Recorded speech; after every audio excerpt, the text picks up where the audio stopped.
كفى وسلام على عباده الذين اصطفى أما بعد.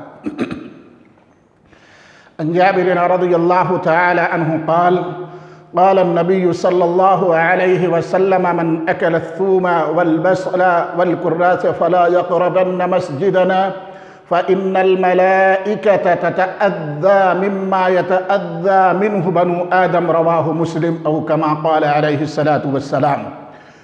میرے پیارے مسلمان بھائیوں، آج جو میں نے حدیث پڑھی ہے، یہ حدیث ایسی ہے جس کی خلاف ورزی اکثر مسلمان کے گھروں میں ہوتی ہے. لیکن میرے پیاروں، میں پہلے ہی معذرت کر لیتا ہوں کہ اگر حدیث، قرآن، نبی صلی اللہ علیہ وسلم کی سنت، صحابہ کے کوئی اعمال ایسے بیان کیے جائیں جس کی آپ نافرمانی کرتے ہوں، تو آپ بیان کرنے والے کو گالی نہ دیں، بلکہ آپ اپنے کے اندر سدھار لے آئیں، آپ اپنی اصلاح کر لیں. قرآن و سنت کے بیان کرنے والے کو برا بھلا کہنا، گالی دینا عالموں کو، یہ ابو لہب، ابو جہل، ان کے ٹیم کی سنت ہے، شیطان کی سنت ہے، شیطان کا طریقہ ہے. اور قرآن و سنت کو سن کر کے اپنی اصلاح کر لینا، اپنے اندر جو غلطی ہے اس کو دور کر لینا، یہ صحابہ اکرام، نیکوکار، صالحین کے طریقہ ہے. تو آپ نیکوکار صالحین کا طریقہ اپنائیں. میرے دوستو، اس پر جو امام نووی رحمہ اللہ نے ہیڈنگ لگائی ہے، میں اسی سے اپنی بات شروع کرتا ہوں. امام نووی رحمہ اللہ کہتے ہیں: من اکل ثوما او بصلا او کراثا او غیرہ مما له رائحة کریہة عن دخول المسجد قبل زوال رائحته. لہسن، پیاز، کراث یا کوئی اور بدبودار چیز کھا کر اس کے بو زائل ہونے کے پہلے مسجد میں داخل ہونے کی ممانعت کے بارے میں، روک کے بارے میں. میرے پیارو، جابر رضی اللہ تعالیٰ عنہ سے روایت ہے، وہ کہتے ہیں کہ آپ علیہ السلام نے فرمایا: جو شخص کچا لہسن، کچی پیاز اور کراث، جو ہمارے یہاں تو نہیں لیکن عرب میں پائی جاتی ہے، لہسن کی پتی کے جیسے اس کی پتی ہوتی ہے، پتی کھائی جاتی ہے. اس کی عورتیں اس کو خاص طور پر استعمال کرتی ہیں، ان کے لیے بڑا فائدہ بھی ہے اس میں، کہتے ہیں، اللہ عالم.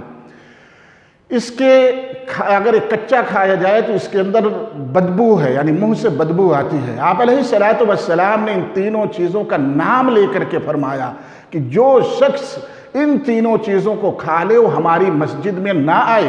ایک دوسری حدیث میں جو بخاری وغیرہ میں موجود ہے، مسلم میں بھی موجود ہے، اس میں آپ علیہ السلام نے فرمایا: فَلْيَعْتَزِلْنَا أَوْ فَلْيَعْتَزِلْ مَسْجِدْنَا. میرے مسجد سے دور رہے یا مجھ سے وہ دور رہے. آپ یہ سوچ سکتے ہیں کہ ایک حلال چیز، پاک چیز کے بارے میں رسول اللہ صلی اللہ علیہ وسلم نے کتنا سخت تنبیہ فرمائی کہ اس کے اندر بدبو ہے، اگر اس کو کھا لو تو میرے پاس اور میری مسجدوں میں نہ آؤ.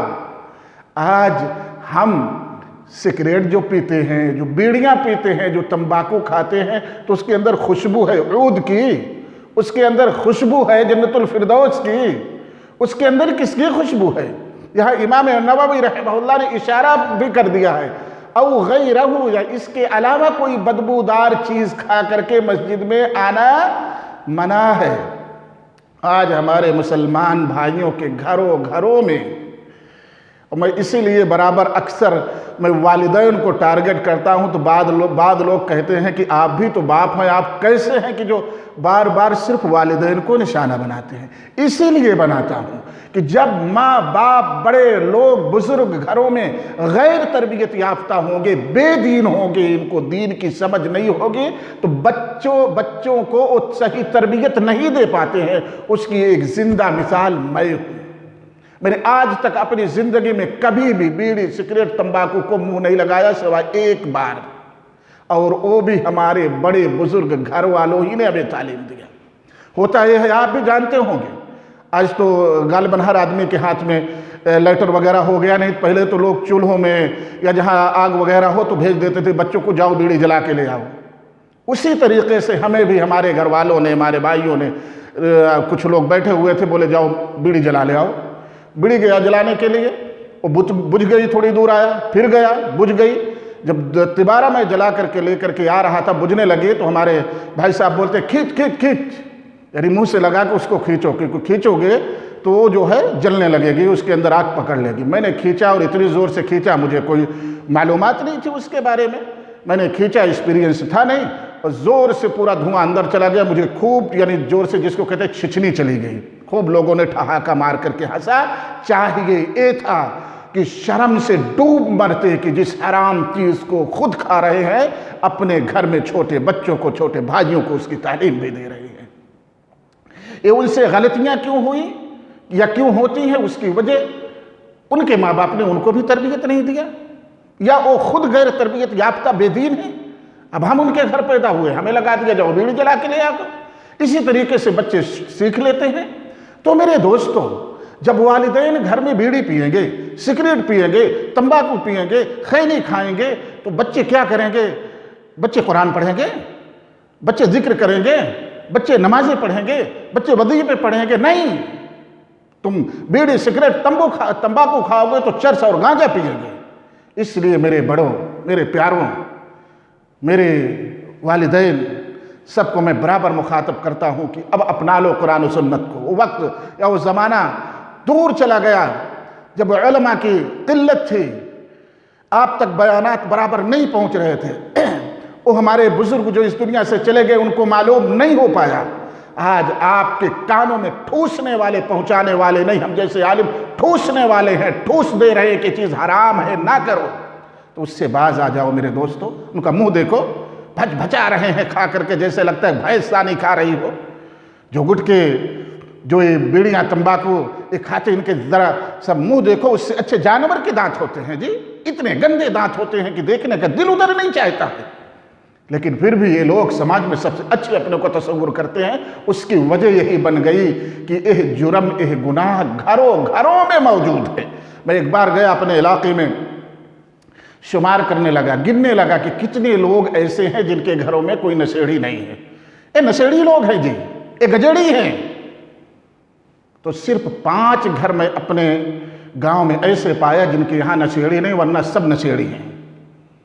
میرے دوستو، میرے پیارو، اس سے باز آؤ، سیکھو دین کو، جانو۔ جب تک ہمارے بڑے اپنے اندر اصلاح نہیں پیدا کریں گے، تب تک چھوٹے اصلاح پیدا نہیں کر سکتے ہیں۔ میں نے بتایا کہ تعلیم بڑوں ہی سے ملتی ہے، اور بڑوں نے ہمیں یہی سکھایا کہ جاؤ بیڑی جلا کر کے لے آؤ۔ اتنی بے حیائی اور بے شرمی، بے غیرتی کا عالم ہے، میں نے دیکھا ہے۔ بیٹا باپ کو بیڑی جلا کر کے دیتا ہے، ناتی دادے کو دیتا ہے جلا کر کے، اور دونوں ایک ساتھ میں بیڑی پیتے ہیں، تمباکو کھاتے ہیں، سگریٹ پیتے ہیں۔ میرے دوستو، بعض لوگ کہتے ہیں نہیں نہیں یہ تو مکروہ ہے۔ ارے رب کہتا ہے وَلَا تُلْقُوا بِأَيْدِيكُمْ إِلَى التَّهْلُكَةِ، تم اپنے کو ہلاکت میں نہ ڈالو۔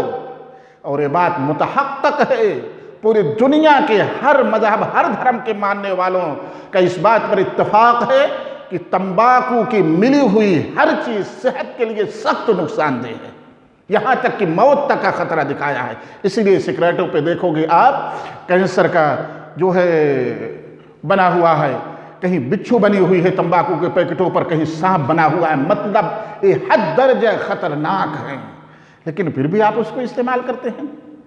میں آپ کو سمجھانے کے لیے کہتا ہوں۔ اچھا یہ بتاؤ، اگر آپ کو سیب، سنترے، کیلے مسجد میں دے دیا جائے کھانے کو، تو بیٹھ کے آرام سے کھا لو گے کہ نہیں؟ کھاؤ گے نا جی؟ کیوں کھاؤ گے؟ اس لیے کہ وہ حلال ہے۔ بس آپ یہی خیال کرو گے مسجد گندی نہ ہونے پائے، مسجد میں گرنے نہ پائے، کیونکہ اللہ تعالیٰ کی یہاں عبادت ہوتی ہے۔ لیکن اگر آپ کو اچھا والا سگریٹ لے کر کے آئے، ہائی کوالٹی کی تمباکو لے کر کے آئے، تو آپ مسجد میں کرو گے کام؟ نہیں کرو گے۔ ایک بے نمازی کو پکڑ لے آؤ، وہ بھی مسجد میں بیٹھ کر کے سگریٹ نہیں پیے گا، کیونکہ اس کو معلوم ہے کہ سگریٹ گندا، ناپاک ہے، اور مسجد پاک جگہ ہے، یہاں پر اچھا کام کیا جاتا ہے، گندا کام نہیں کیا جاتا ہے۔ اچھا یہ بتاؤ، سگریٹ، تمباکو اچھی چیز ہے، کوئی گندی چیز نہیں ہے۔ آپ کا بچہ آپ سے سنترا مانگے کہ آج ابو میرا سنترا کھانے کا دل چاہ رہا، لے آ کے دے دو گے؟ اللہ نے اگر دیا ہوگا، جیب میں کچھ ہوگا، گرم ہوگی تو لے آ کے دو گے۔ اگر مجبوری ہے تو اس کی الگ بات ہے۔ لیکن آپ کو بہت پیسہ ہو، آپ کا بیٹا بولے کہ آج مجھے بیڑی لے آ کے دے دو، آج مجھے سگریٹ دے دو، تو آپ لے آ کے دو گے؟ نہیں دو گے، نہیں دو گے یقیناً۔ کیوں؟ کہ آپ کو بھی یقین ہے کہ سگریٹ، تمباکو، یہ بیڑی ہمارے بچے کو آوارہ بنا دے گی، اس کے صحت کو نقصان پہنچائے گی، اس لیے اس کو نہیں خرید کے دو گے بلکہ اس کو ڈانٹو گے۔ اور اگر آپ کو پتہ بھی چل گیا کہ میرا بچہ بیڑی سگریٹ پینے لگا ہے، خود آپ پی رہے ہو لیکن پتہ چل گیا کہ میرا بچہ پینے لگا ہے، تو ناراض بھی ہوتے ہو، جبکہ اچھے کام پر ناراض نہیں ہوا جاتا، خوشی ہو ہی جاتی ہے۔ اگر آپ کا بیٹا کوئی اچھا کام کر کے آئے گا تو خوش ہوگے، ناراض نہیں ہوگے۔ لیکن آپ کو بھی معلوم ہے گندے کام کر رہے ہو، پھر بھی معلوم ہے کہ میرا بیٹا غلط کام کیا ہے۔ تیسری ایک چیز صرف سمجھانے کے لیے کہ آپ سمجھ لو کہ گندا کتنا ہے جو آپ کر رہے ہو۔ حمام ہے، باتھ روم ہے، اگر آپ کو وہاں چل کر کے نان گوشت بریانی لگا دی جائے تو بیٹھ کے کھاؤ گے؟ نہیں کھاؤ گے، باہر نکل جاؤ گے، بولے گے ادھر کھاؤں گا، مٹی پہ بیٹھ کے کھا لوں گا۔ لیکن خوب اچھے ٹائلس بھی لگی ہو تو آپ حمام میں، باتھ روم میں، سنڈاس میں بیٹھ کے کھانے نہیں کھاؤ گے، بریانی نہیں کھاؤ گے۔ لیکن اسی باتھ روم میں بیٹھ کر کے بیڑی اور سگریٹ اور تمباکو ٹھاٹ سے کھینچتے رہتے ہیں۔ کیوں؟ کہ گندے کی جگہ پہ استعمال ہوتا ہے۔ میرے پیارو، اسی بات کو میں، یہ ساری مثالیں صرف میں نے آپ کو سمجھانے کے لیے کہا۔ آپ سوچیں گے کہ آج بعض علماء اکرام بھی اس کو استعمال کرتے ہیں، تو اس کی وجہ یہی ہے کہ گھروں میں بچپن سے استعمال ہوتے ہوئے دیکھتے آئے ہیں، ان کی بھی عادت پڑ جاتی ہے۔ نمازی بھی استعمال کر رہے ہیں، وجہ یہی ہے کہ ان کی بچپن سے عادت پڑ گئی۔ یا اکثر تو لوگ بڑھاپے پہ جب سارے جرائم کر کے تھک جاتے ہیں، زور گھٹ جاتا ہے، تو نمازی بنتے ہیں، تو پرانی عادتیں ان کے چھوٹتی نہیں ہیں۔ دوسری وجہ بیڑی، سگریٹ، تمباکو، یہ برائی، یہ گندگی، یہ جرم گھر گھر میں موجود ہے، جس کی وجہ سے اس جرم کو جرم شمار ہی نہیں کیا جاتا، ختم ہو گیا۔ اس کی قباحت ہماری نظروں سے گر گئی۔ جو گناہ تھا، جو جرم تھا، جس پہ شرمانا تھا، دیدہ کا پانی، آنکھ کا وہ شرمندہ کرنے والا پانی ختم ہو گیا۔ شیطان نے ہمارے سینوں سے ہمارے ایمان کو چھین لیا، ضمیر مردہ ہو گئی، ایمان کو مردہ کر دیا۔ اس لیے جب آپ کھاتے ہیں، آپ کا بیٹا آپ کے سامنے سگریٹ پیتا ہے اور باپ بیٹے کے سامنے پیتا ہے، تو اس کا ضمیر، ایمان مردہ ہے، اس کو غیرت مر چکی ہے، شرم ہی نہیں آتی ہے۔ آپ علیہ السلام نے فرمایا کہ جب کوئی بے شرم، بے حیا ہو جائے تو کچھ بھی کر سکتا ہے، اس کے لیے کوئی بڑی چیز نہیں ہے۔ میرے دوستو، میرے پیاروں، آج مجبوری ہو گئی، معاشرہ مجبور کرتا ہے آپ کو۔ میں اپنی بات بتا رہا ہوں، میں خود اپنی مثال پیش کر رہا ہوں۔ کچھ دنوں کی پہلے کی بات ہے، 2-3 سال پہلے کی بات ہے، میرے گھر والے بولنے لگے کہ مہمان آتے ہیں گھر پہ، گھر کے بڑے بزرگ بولتے ہیں کہ لے آؤ تمباکو، لے آ کے رکھ لو، یہ رکھ لو، وہ رکھ لو، کیونکہ یہ بڑی کنجوسی، بڑی بخیلی کی بات ہے کہ گھر پہ مہمان آئے، تانے بھی دیتی ہیں، گھر کے مہمان آیا وہ تمباکو نہیں پایا، مانگ کر کے میں نے فلاں جگہ سے دیا، یہاں سے دیا، وہاں سے دیا۔ میں نے اپنے فیملی کو بڑے اچھے سے سمجھانے کی کوشش کیا کہ دیکھو، ہر آدمی کا مطالبہ میں پورا نہیں کر سکتا ہوں۔ جب زیادہ زور پکڑنے لگا اور کہنے لگے گھر کے بڑے بزرگ تانے دیتے ہیں، بگڑتے ہیں، بولتے ہیں کہ منگاؤ، مہمان کے لیے ہونا چاہیے، تو میں نے ایک جملہ کہا تھا، آج بھی کہہ رہا ہوں۔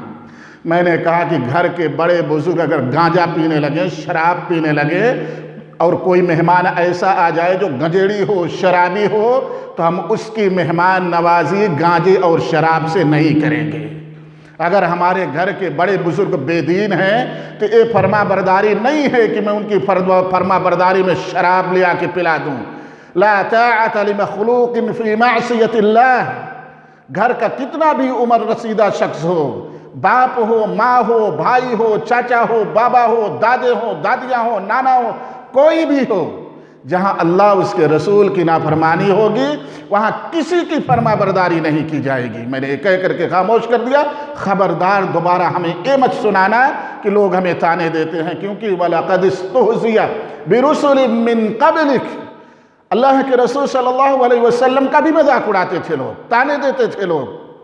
اور آپ علیہ السلام کو اللہ تعالیٰ نے تسلی دیتے ہوئے کہا کہ تم سے پہلے رسولوں کا بھی مذاق اڑایا گیا ہے، تانے دیے گئے ہیں، اس لیے تم ان کے باتوں میں، ان کے تانوں میں، ان کے مذاق اڑانے میں نہ آؤ، بلکہ جب اپنی شیطانی چال سے چل کر ہمیں گمراہ کرنے کی کوشش کریں گے، ہم ایسے بڑے بزرگوں کو سنت رسول پر عمل کا تھپڑ لگا کر کے خاموش کرنے کی کوشش کریں گے۔ بڑے بزرگ ہونے کا مطلب نہیں کہ تمہارے میں ان چیزوں کو قبول کر لوں جس سے اللہ اس کے رسول روکتا ہے۔ میرے دوستو، آج ایسے معاشرے میں، آج ایسے گاؤں میں، گھروں میں، خاندان میں مل جائیں گے جو آپ کو اس بات پر ملامت کریں گے کہ آپ حرام کاری نہیں کرتے ہو۔ ان پر افسوس جتنا کرو کم ہے، ان کم بختوں، ان خبیثوں پر۔ اللہ تعالیٰ نے تو کہا کلوا من الطیبات واعملوا صالحا، پاک چیزوں میں سے کھاؤ، یہ بھی نہیں کہا پاک چیز ساری کی ساری کھا ڈالو، بلکہ پاک چیزوں میں سے جو کھانے والی ہیں اس کو ہی کھاؤ۔ اور یہ ہمیں ناپاک کھانے کی کہیں گے تو ہم ان کے کہنے پہ ناپاک کھا لیں گے؟ غضب کا ان کی تھیوری ہے۔ ارے ناراض ہوا ہے، ہونے دو۔ حدیث قرآن کی بات سن کر کے ہر مسلمان خوش ہوتا ہے، بھلے سے بے عمل ہے، بھلے سے وہ نشیڑی ہے، لیکن اگر اس کے اندر ایمان زندہ ہے، اس کی ضمیر زندہ ہے، اس کا اسلام زندہ ہے، اگر اس کے سامنے اسلام کی بات ہوگی تو اس کے اندر نفرت نہیں پیدا ہوگی۔